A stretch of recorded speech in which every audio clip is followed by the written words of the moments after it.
So friends ఇదేనండి నేను పెట్టిన ఆవకాయ పచ్చడి చాలా బాగుంది కదా ఇది 1 కిలో ఆవకాయ పచ్చడి అన్నమాట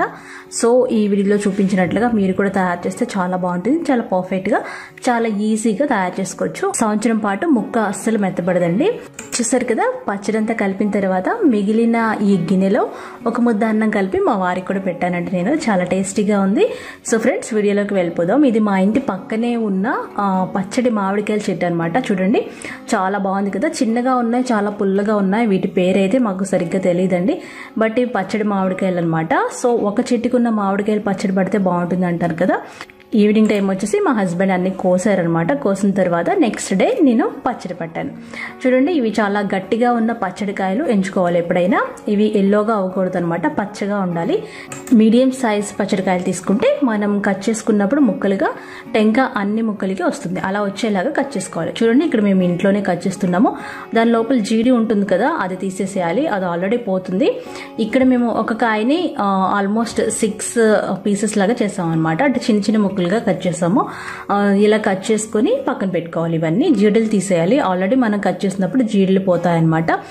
జీడి తీసేసిన తర్వాత ఈ ఆవకాయ ముక్క మీద చూసారా ఒక చిన్న పేపర్ లాంటి లేయర్ ఉంటుంది దాన్ని తీసేయాలి చాలా ఈజీగా వచ్చేస్తుందండి అది మొత్తం తీసేయాలన్నమాట ఇలా తీసేసి ఇప్పుడు వాటిని మనం బాగా తుడుచుకోవాలి అంటే ఒక బట్ట పెట్టి మంచి కాటన్ క్లాత్తో అస్సలు తడి లేకుండా తుడుచుకోవాలి ఈ విధంగా అన్ని ముక్కలు చక్కగా తుడిచి పక్కన పెట్టుకోవాలి ఇవి 1 కేజీ కాయలండి ఇలా కట్ చేసుకున్న మామిడికాయ ముక్కలు 1 కేజీ అండి కేజీకి సరిపడా మెజర్మెంట్స్ అన్ని నేను మీకు చెప్తాను ఇక్కడ నేను కళ్ళుప్పు తీసుకున్నాను కళ్ళుప్పుని మిక్సీ జార్లో వేసుకొని మెత్తగా గ్రైండ్ చేసుకోవాలి ఇది చాలా టేస్టీగా ఉంటుంది అనమాట ఆవకాయ పచ్చడికి ఒకవేళ కళ్ళుప్పు దొరకకపోతే మామూలు సాల్ట్ కూడా వాడుకోవచ్చు ఇలా మెత్తని పౌడర్ లాగా గ్రైండ్ చేసి పక్కన పెట్టుకోవాలి ఇప్పుడు మనం పచ్చడి ఏ జాడీలోకి అయితే ఎత్తుకోవాలనుకుంటున్నామో దాన్ని శుభ్రంగా కడిగి ఎండలో కాసేపు ఎండబెట్టుకొని మొత్తం తడి లేకుండా తుడుచుకొని రెడీగా పెట్టుకోవాలి ఆ తర్వాత మనం రెడీ చేసి పెట్టుకున్నాం కదా పచ్చడి కాయలు వీటిని మీ దగ్గర ఉన్న ఏదైనా ఒక కప్పుతో కొలుచుకోండి ఈ కప్పుతో 4 కప్పుల మామిడికాయ ముక్కలు వచ్చినాయండి ఈ విధంగా ఖచ్చితంగా ఏదైనా ఒక కప్పుతో మెజర్ చేసుకోవాలి ఇక్కడ నాకు 4 కప్పులు వచ్చినాయి కదా ఇదే కప్పుతో అన్ని పదార్థాలు నేను తీసుకుంటాను చూసారు కదా ఇక్కడ నేను మంచి కలర్ ఉంటుందని చెప్పి ఎవరెస్ట్ తీకాలాల కారం వాడుతున్నానండి మీకు దొరికినట్లయితే పచ్చడి కారం కూడా వాడుకోండి అది 1 కప్పు వేయాలి ఆ తర్వాత 1/2 కప్పు ఉప్పు వేసుకోవాలి అందులో 1/2 కప్పు ఉప్పు వేయాలండి మీకు అవసరమైతే నెక్స్ట్ డే కూడా మనం కలుపుకోవచ్చు కానీ ఉప్పు ఎక్కువ అయితే కష్టం కదా అందుకని 1/2 కప్పు ఉప్పు మాత్రమే వేస్తున్నాను నేను ఆ తర్వాత 1/4 కప్పు ఆవాల పొడి వేయాలి 1/4 కప్పు మెంతి పొడి వేయాలి ఇవన్నీ కరెక్ట్గా మెజర్ చేసుకొని వేసుకోవాలండి ఇప్పుడు ఈ పచ్చడిని మనం పప్పు నూనెతో మనం కలుపుకోవాలి పప్పు నూనె అంటే నువ్వుల నూనె అండి నువ్వుల నూనెని పప్పు నూనె అంటారనమాట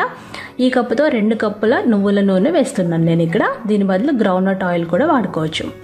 ఇలా మొత్తం నూనె కూడా వేసేసి ఒకసారి బాగా కలపాలి కలిపే స్పూన్లు కూడా తడి లేకుండా చూసుకోవాలి చూసారు కదా ఈ విధంగా చక్కగా కలుపుకొని పెట్టుకున్నాను ఇలా కలిపేటప్పుడే చాలా బాగుంటుంది చాలా మంచి స్మెల్ వస్తుంటుంది అనమాట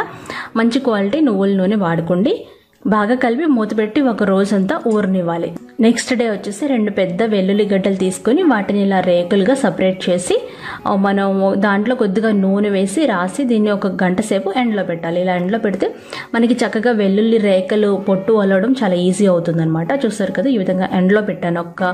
గంట పాటు ఎండలో పెడితే సరిపోతుందండి నూనె రాసి పెట్టాలి అవి చాలా ఈజీగా మనము ఒలుచుకోవచ్చు అనమాట లేదంటే మామూలుగా కూడా ఒలుచుకోవచ్చు ఇలా వెల్లుల్లి రెబ్బలు ఒలిచి పెట్టుకోవాలి చూసారు కదా నెక్స్ట్ డేకి నూనె అంతా పైకి తేలుతుంది పచ్చడి మీద అది మనం కరెక్ట్గా వేసినట్టు అనమాట ఇప్పుడు పైకి తేలింది కదా ఇప్పుడు దీన్ని ఒకసారి బాగా కలుపుకోవాలి మనం వేసిన కొలతలన్నీ కరెక్ట్గా సరిపోతాయండి ఉప్పు మాత్రమే మీరు చెక్ చేసుకుని అవసరమైతే వేసుకోవచ్చు ఇప్పుడు పచ్చడిలో పొట్టు తీసి పెట్టుకున్న వెల్లుల్లి రెబ్బలు వేసుకోవాలి మీకు నచ్చినన్ని వేసుకోవచ్చండి చాలా టేస్టీగా ఉంటాయి వెల్లుల్లి రెబ్బలు ఈ పచ్చడిలో మీకు నచ్చినన్ని వెల్లుల్లి రెబ్బలు వేసుకోవచ్చండి చాలా బాగుంటాయి చాలా టేస్టీగా ఉంటాయి ఊరిన తర్వాత ఈ విధంగా మనం బాగా కలుపుకొని 3 రోజులు మూత పెట్టేసి తడి లేని ప్లేస్లో ఊరబెట్టుకోవాలి ఈ ఆవకాయ ఊరిన తర్వాత 3 రోజుల తర్వాత మనం జాడీలోకి ఎత్తుకోవాలి ఒకసారి కలిపేసేసి జాడీలోకి ఎత్తుకోవాలి చూసారు కదా ఇలా జాడీలోకి ఎత్తుకున్నాను నేను డైలీ వాడుకోవడానికి కొంచెం పచ్చడిని తీసి పెట్టుకున్నాను అనమాట ఇలా అయితే మనం మాటిమాటికి జాడీ ఓపెన్ చేయకుండా ఉంటుంది ఎందుకంటే ఎక్కువ మొత్తంలో పట్టినప్పుడు ఇలా చేయాలి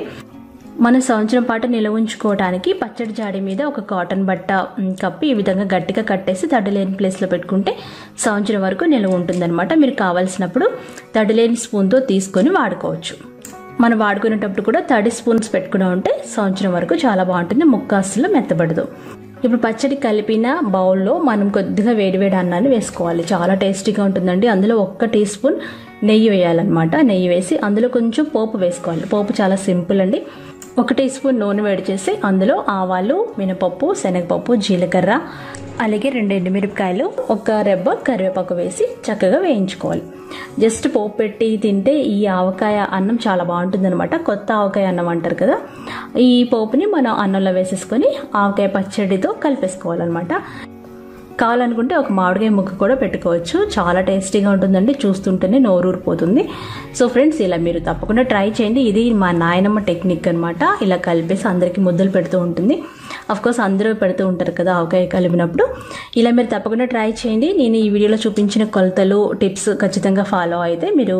చక్కటి ఆవకాయ పచ్చడి మా ఇంట్లో పట్టుకున్నట్టుగా మీరు కూడా ట్రై చేసేస్తారు. ఈ రెసిపీ మీకు నచ్చినట్లయితే లైక్ చేయండి, షేర్ చేయండి, కామెంట్ చేయండి, నా ఛానల్ని సబ్స్క్రైబ్ చేసుకోండి.